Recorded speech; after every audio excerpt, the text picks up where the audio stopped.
आशा विश्वास के साथ एक प्रोफेसर के नाम पर उन्होंने समाजवादी पार्टी का दामन थामने का काम किया था। शिक्षक कभी धोखेबाज नहीं होता और मैं समझता हूं भारतीय जनता पार्टी के प्रत्याशी ने पूरे देश के शिक्षकों को कलंकित करने का काम किया है और इसी के परिणाम स्वरूप समाजवादी पार्टी के मुखिया ने मुझ पर विश्वास जताया, प्रोफेसर के ऊपर विश्वास जताया। मैं निश्चित रूप से कहता हूं प्रोफेसर कभी धोखेबाज नहीं होता। बीजेपी का जो आईटी सेल है ये बड़े माहिर हैं, ये सही बात को झूठ कर दें, झूठ बात को सही कर दें। तो भाई बीजेपी के आईटी सेल से तो हम भाई टक्कर ले नहीं सकते, लेकिन जनता के दिलों में हमने जगह बनाई है।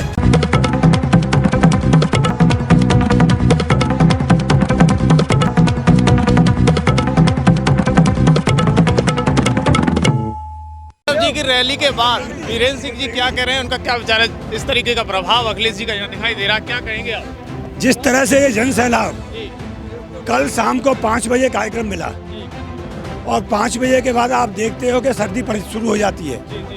5 बजे से लेकर 10 बजे के बीच में केवल 10 घंटे में जो जनता का प्यार अपने प्रत्याशी को देने के लिए और अपने नेता को सुनने के लिए यहाँ उमड़ा है, ये सिद्ध करता है इनका प्यार कि अब इस विधानसभा का चुनाव आज के बाद खत्म हो गया और समाजवादी पार्टी के प्रत्याशी को कोई जीतने से रोक नहीं सकता। बार बार अखिलेश जी प्रोफेसर कहते नजर आ रहे हैं, क्या बात है? अखिलेश जी के साथ धोखा हुआ या पार्टी चेंज करने से कुछ हुआ? एक्चुअली जिस आशा विश्वास के साथ एक प्रोफेसर के नाम पर उन्होंने समाजवादी पार्टी का दामन थामने का काम किया था। शिक्षक कभी धोखेबाज नहीं होता और मैं समझता हूं भारतीय जनता पार्टी के प्रत्याशी ने पूरे देश के शिक्षकों को कलंकित करने का काम किया है और इसी के परिणाम स्वरूप समाजवादी पार्टी के मुखिया ने मुझ पर विश्वास जताया, प्रोफेसर के ऊपर विश्वास जताया। मैं निश्चित रूप से कहता हूं प्रोफेसर कभी धोखेबाज नहीं होता, इसलिए मैं आजीवन समाजवादी पार्टी के मुखिया का ऋणी रहूंगा और मैं उन्हें विश्वास दिलाता हूं कि ये सीट उनके आशीर्वाद से यहाँ की जनता उनकी झोली में डालने का काम करेगी, ये मेरे विश्वास। गलत सूचना फैलाई जा रही थी कि आप आगरा में नहीं गए तो किसी को सपोर्ट कर रहे हैं, इसलिए समाजवादी पार्टी की उस सम्मेलन में अखिलेश जी के साथ नहीं थे, ऐसी सूचना फैलाई जा रही थी। ऐसा कुछ नहीं था, आपको पता है, मुझे उस कार्यक्रम की मुझे पता नहीं था और मेरे कार्यक्रम पूरे बाईसी में लगे हुए थे और जब मुझे पता होता तो ऐसा हो जाता मैं अपने राष्ट्रीय अध्यक्ष के उसमें नहीं जाता। ये तो भ्रम लोग फैलाने का काम करते हैं, उनके पास कुछ बचा नहीं है।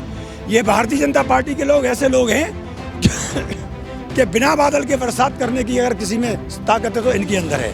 ऐसा कुछ नहीं था। मैं जिस दिन से मुझे टिकट मिला है उसी दिन से डॉक्टर वीरेंद्र सिंह चौहान तन मन धन से अपने सहयोगी के साथ मैं चुनाव को जीतने में लगा हूँ। ये वीरेंद्र सिंह चौहान जी हैं जिन्होंने बेबाकी से खबर एक्सपर्ट पर अपनी राय रखी। वरिष्ठ नेता दिनेश यादव जी हमारे साथ मौजूद हैं। दिनेश जी, आज आपने मंच से युवाओं के दिलों में पावर भर दी, क्या कारण?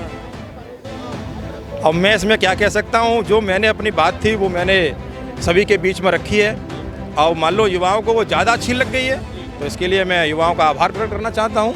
आज हमारे पार्टी के मुखिया करता धरता सर्वे सर्वा गरीब, किसान, मजदूर, नौजवान, महिला, दलित, पिछड़े, अगड़ों के मसीहा समाजवादी पार्टी के राष्ट्रीय अध्यक्ष और उत्तर प्रदेश के 11 मार्च को बनने वाले मुख्यमंत्री श्री अखिलेश यादव जी आज यहाँ आए और उन्होंने डॉक्टर वीरेंद्र सिंह चौहान जी के जन समर्थन में आज जनता को संबोधित किया और वीरेंद्र सिंह चौहान जी के लिए उन्होंने जनता से वोट की अपील की। दिनेश जी, अखिलेश जी के आने के बाद यहाँ ऐसा हवा लगाई गई कि पूरे क्षेत्र में एक हवा बन गई, अन्यथा ये लगाया जा रहा था कि आज के सपा प्रत्याशी भाजपा की करवट लेने की कगार पर हैं और वो बदल रहे हैं, ऐसा हवा बनाई जा रही है। अब हाँ देखो, बीजेपी का जो आईटी सेल है ये बड़े माहिर हैं, ये सही बात को झूठ कर दें, झूठ बात को सही कर दें। तो भाई बीजेपी के आईटी सेल से तो हम भाई टक्कर ले नहीं सकते, लेकिन जनता के दिलों में हमने जगह बनाई है।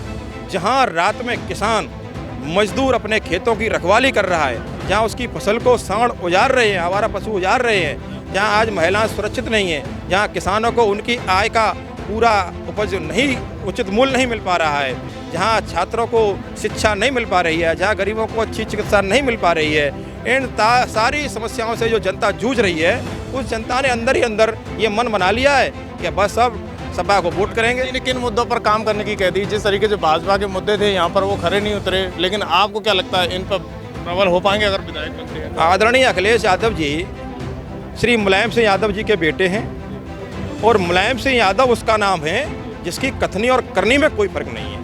हमेशा मुलायम सिंह जी ने जो कहा वो करके दिखाया। 2012 के जब चुनाव हुआ तब घोषणा पत्र आया, उस घोषणा पत्र के आधार पर अखिलेश यादव जी ने तमाम योजनाओं को लागू करने का काम किया।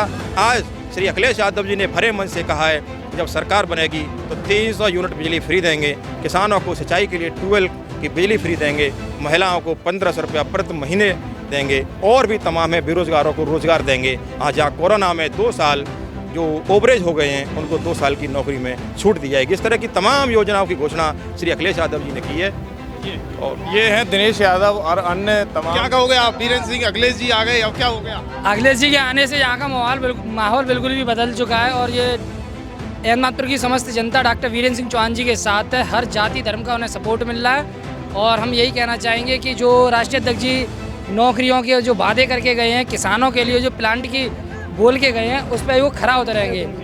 आपको क्या लगता है? अखिलेश जी बार बार आते हैं, बार बार जिस तरीके से एहतमादपुर विधानसभा में आ रहे हैं और अपनी बात को रख रहे हैं, युवाओं में कितना विश्वास जा रहा है इस संदेश से? युवाओं में जोश है, आपको स्वयं दिखाई दे रहा है किस प्रकार से यहाँ पे युवा आए हैं, किसान आए हैं, सभी में एक तरीके से जोश दिखाई दे रहा है और उस पर जो सभी को आस है कि राष्ट्रीय अध्यक्ष जी अपनी जो योजना है उनकी जो मैनिफेस्टो जो बनाएंगे उस पर खरा उतरेंगे। आगे भी चलते हैं, बहुत सारे लोग यहाँ पे खड़े हुए हैं। मैं पूर्व जिलाध्यक्ष जी से बात कर लेता हूँ कि वो किस तरीके का माहौल है। भैया 2 मिनट चाहेंगे हम आपसे। अखिलेश जी के आने के बाद एहतमादपुर विधानसभा में कैसा लग रहा है आपको? आज स्थिति बिल्कुल साफ हो गई है।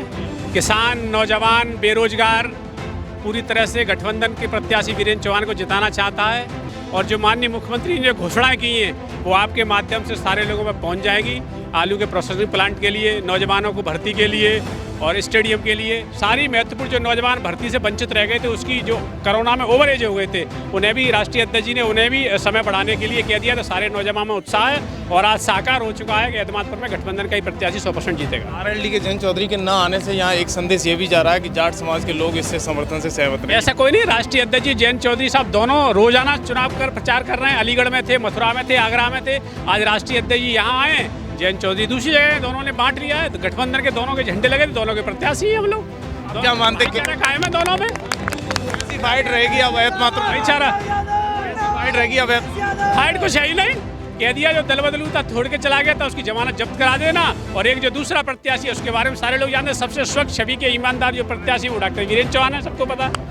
मैं बात कर लेता हूँ दादा, कैसी तैयारी? आज तो आपने हंगामा खड़ा कर दिया अखिलेश जी को बुलाकर। मैंने आपसे आज से ठीक 10 दिन पहले कहा था, मैंने नारा तो साहब लिया, काई पड़े चक्कर में कोई नहीं है टक्कर में। ये 12 घंटे की तैयारी केवल हम लोगों ने करके दिखा दी है। मात्र 12 घंटे का समय मिला था और जिस प्रकार से आप जनता का हुजूम जुड़ा है, इससे साबित हो गया इस विधानसभा कोई विधायक बनेगा तो डॉक्टर वीरेंद्र चौहान बनेगा और माननीय अखिलेश यादव इस प्रदेश के दूसरी बार मुख्यमंत्री बनेंगे। अखिलेश जी जिस तरीके की डोज देते हैं, युवाओं में ऐसा माहौल कर दिया कि एकदम खत्म कर दिया सबको। ये डोज नहीं है, असली डोज है। युवा चाहता है कि मुझे रोजगार मिले, युवा चाहता है मुझे लैपटॉप मिले, मोबाइल चाहता है मुझे मोबाइल मिले और उनकी सुविधा दे सकता है तो माननीय अखिलेश यादव दे सकते हैं। योगी जी भी तो दे रहे हैं। योगी जी को होश ही नहीं है चिलम पर, चिलम पीने के बाद मालूम पड़ता है कहाँ है योगी जी। चिलम के बाद उनको नहीं मालूम पड़ता है, उनको ये मालूम है कि चिलम का धुआं उन्होंने कितना कैसा कर दिया है, उसकी भी सफाई करने का समय 10 मार्च को आ जाएगी। क्या कहना चाह रहे हो? मैं ये कहना चाह रहा हूँ कि फतेहपुर सीकरी में आदरणीय स्वर्गीय जो हमारे चौधरी चरण सिंह जी हैं, उनकी प्रतिमा पे योगी जी ने माल्यार्पण नहीं की, तो जो वहाँ से प्रत्याशी लड़ रहे हैं बाबूलाल जी, वो भी अपने आप को ऐसा ठगा हुआ महसूस कर रहे हैं कि ये जाटों का अपमान किया है। वहाँ लोग जाट कह रहे हैं कि कोई नहीं देगा, फतेहपुर सीकरी में भी वो जीतेंगे ब्रजेश चाहर जी, क्योंकि वो पूरा जाट समाज एक हो गया है।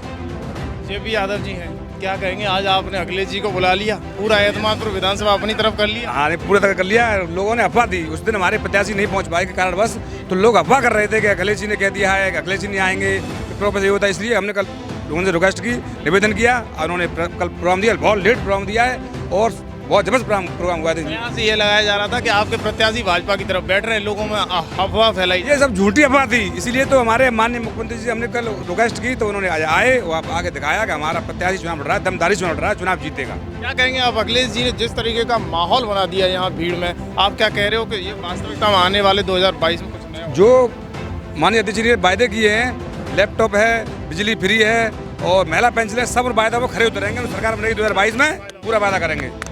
खबर एक्सपर्ट को देखते रहिए, इसी तरह पल पल की खबरें आपको दिखाता रहेगा।